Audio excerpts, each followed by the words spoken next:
பிப்ரவரி 22 48 வயசில் ஒருத்தருக்கு திருமணம் நடந்து கோயிலுக்கு வந்து காலில் விழுந்து ஆசீர்வாதம் வாங்கினார். அவங்க 2 பேர் கண்ணிலையுமே அப்படி கண்ணீர். நான் ஒருவேளை செகண்ட் மேரேஜாக இருக்கும் அப்படின்னு நினச்சேன். இல்லை, முதல் திருமணம். அவர் சொல்கிறாரு, நான் எதாச்சும் கேள்விப்பட்டேன், உங்களை ஒரு 1.5 வருஷத்துக்கு முன்னாடியே பார்த்தேன், ஆனால் இதெல்லாம் ஃபேக் அப்படின்னு நான் நினச்சேன், அதனால் ஸ்க்ரோல் பண்ணிவிட்டேன். அப்புறம் மீண்டும் மீண்டும் உங்கள் வீடியோ எனக்கு வந்துக்கிட்டே இருந்துச்சு. என்னடா இதை மீண்டும் மீண்டும் வருது, சரி நம்ம ட்ரை பண்ணி தான் பார்ப்போமே அப்படின்னு சொல்லிட்டு ட்ரை பண்ணேன். 4 மாதங்கள் தொடர்ந்து மந்திரம் சொன்னேன், நம்பிக்கையாக சொன்னேன்.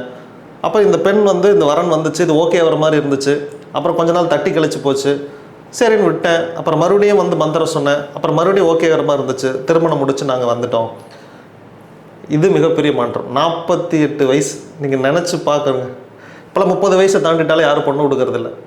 ஆனால் இந்த வயசில் திருமணம் நடந்து கிழக்கியர் கோயிலுக்கு வந்து நன்றி சொல்லிட்டு போகிறாங்கன்னா, வாழ்க்கையில் நீங்களும் நடக்கவே நடக்காது அப்படின்னு ஒரு ஸ்டேஜுக்கு போயிடும் இல்லையா? அந்த ஸ்டேஜில் இருக்கிற எல்லாருக்கும் கிழக்கியர் வந்து ஒரு புத்துணர்ச்சியை கொடுக்குறார். உங்கள் லைஃப் ரீஸ்டார்ட் ஆகும்.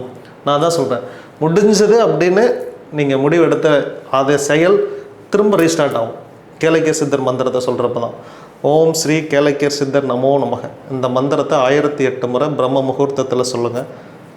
உங்கள் வேண்டுதல் நிச்சயமாக நிறைவேறும்.